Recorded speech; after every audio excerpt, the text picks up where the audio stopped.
ಕಚೇರಿಯಿಂದ ಈ ಕಚೇರಿಗೆ ಸರ್. ಇವಾಗ ಶಿರಾದಿಂದ ಇಲ್ಲಿಗೆ ಬಂದು ಹೋಗ್ಬೇಕು ಅಂದ್ರೆ 500 ರೂಪಾಯಿ ಖರ್ಚು ಸರ್. ಮಕ್ಳನ್ನ ತಗೊಂಡು ನಾವೇನೋ ಹೊಟ್ಟೆ ಹಸ್ಕೊಂಡು ಮಕ್ಳು ಇರ್ತಾರ ಸರ್, ಹೇಳಿ ಸರ್ ನೋಡೋಣ. ಇವಾಗ ಒಂದ್ಸತಿ ಹೋಟ್ಲಲ್ಲಿ ಊಟ ಮಾಡಬೇಕು ಅಂದ್ರೆ 200-300 ರೂಪಾಯಿ ಬೇಕೇ ಬೇಕು. ಶಿರಾದಲ್ಲಿ ಜನಸಂಪರ್ಕ ಸಭೆ ಮಾಡಿದ್ರಲ್ಲ, ಅಲ್ಲೂ ನಾನು ಮೀಟ್ ಮಾಡಿದ್ದೀನಿ ಸರ್. ಶಿರಾದಲ್ಲಿ, ಚಿಕ್ಕನಾಯಕನಹಳ್ಳಿ, ಮಧುಗಿರಿಯಲ್ಲಿ, ಕೊರಟಗೆರೆಯಲ್ಲಿ ಪ್ರತಿಯೊಂದು ಜಾಗ ನಾನು ಹೋಗ್ತಾ ಇದ್ದೆ. ಏನು ಪ್ರಯೋಜನ ಆಗ್ತಾ ಇಲ್ಲ. ಬರೀ ಸರ್ಕಲ್ ಸುತ್ತಿಸ್ತಾ ಇದ್ದಾರೆ. ಮತ್ತೆ ಹೇಳ್ತಾರೆ ನಾವು ಬಡವ್ರ ಪರ ಇದ್ದೀವಿ, ಬಡವ್ರಿಗೆ ಸಮಸ್ಯೆಯನ್ನ ಕ್ಲಿಯರ್ ಮಾಡ್ತೀವಿ, ಸಾಲ್ವ್ ಮಾಡ್ತೀವಿ ಅಂತ ಹೇಳ್ಬಿಟ್ಟು. ಆದರೆ ಯಾವುದೇ ರೀತಿ ಸಮಸ್ಯೆನ ಇವ್ರಿಗೆ ಕ್ಲಿಯರ್ ಮಾಡ್ತಾ ಇಲ್ಲ, ಸಾಲ್ವ್ ಮಾಡ್ತಾ ಇಲ್ಲ. ಸುಮ್ಮನೆ ಜನಸಂಪರ್ಕ ಸಭೆಗಳು ಮಾಡ್ತಾ ಇರೋದು.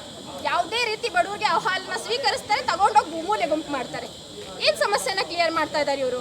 ಮತ್ತು ನಾವೇ ಓಡಾಡ್ತಾ ಇದ್ದೀವಿ 2 ವರ್ಷದಿಂದ.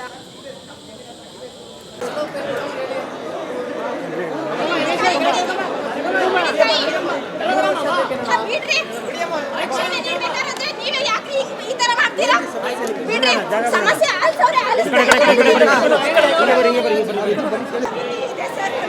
ಅದಕ್ಕೆ ನನಗೆ ಯಾವ ಜೀವನನೂ ಬೇಡ, ಯಾವ್ದು ಏನು ಬೇಡ. ದಯವಿಟ್ಟು ನನಗೆ ಮುಖ್ಯಮಂತ್ರಿಗಳಿಗೆ ಮನವಿ ಮಾಡ್ತಾ ಇದ್ದೀನಿ ನಾನು.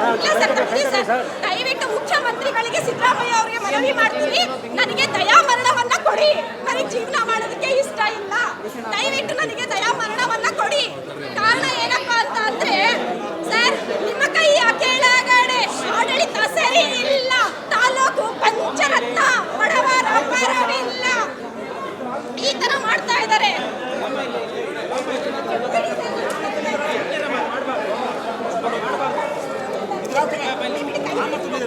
ಕೈ ಬಿಡಿ ಸರ್.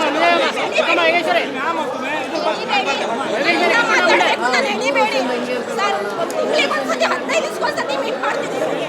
ಯಾವುದೇ ರೀತಿ ಸಮಸ್ಯೆನೇ ಆಲಿಸ್ತಾ ಇಲ್ಲ.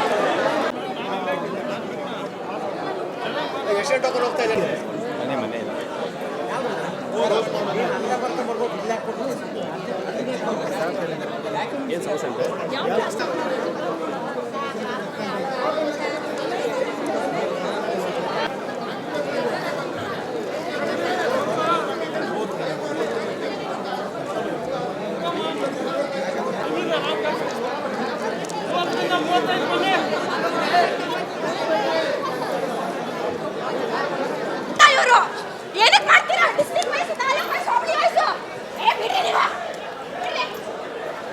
ಬಿಡ್ರಿ. ಅದು ಪೊಲೀಸರು ಹೇಳ್ತಾರೆ ಎಫ್ಐಆರ್ ಮಾಡಿಸ್ತೀನಿ, ಕುಡಿಸ್ತೀನಿ ಅಂತ ಅಂತಾರೆ. ಬರ್ಲಿ ಹಾಕ್ರಿ. ದಯಮಾಡಿ ಅರ್ಜಿಯನ್ನ ಕೊಟ್ಟಿದ್ದೀನಿ ನಾನು. ಸಾಯೋರ್ಗೆ ಏನು ಎಫ್ಐಆರ್ ಮಾಡ್ತೀರಾ ನೀವು?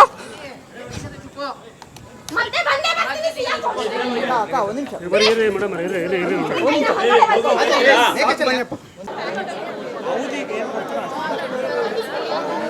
ಎಷ್ಟೇ ಹೋಗ್ತಾ ಇದೆ ಇವಾಗ?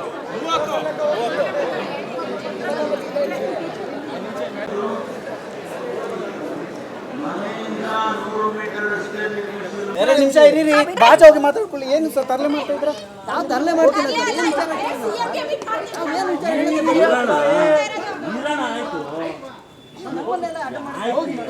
ಕೆಳಗೆ ಹೋಗಿ ಮಾತಾಡ್ಕೊಳ್ಳಿ. ಹೋಗಿ ಮಾತಾಡ್ಕೊಳ್ಳಿ. ಅಷ್ಟು ಇದು ಮಾಡಬೇಕು.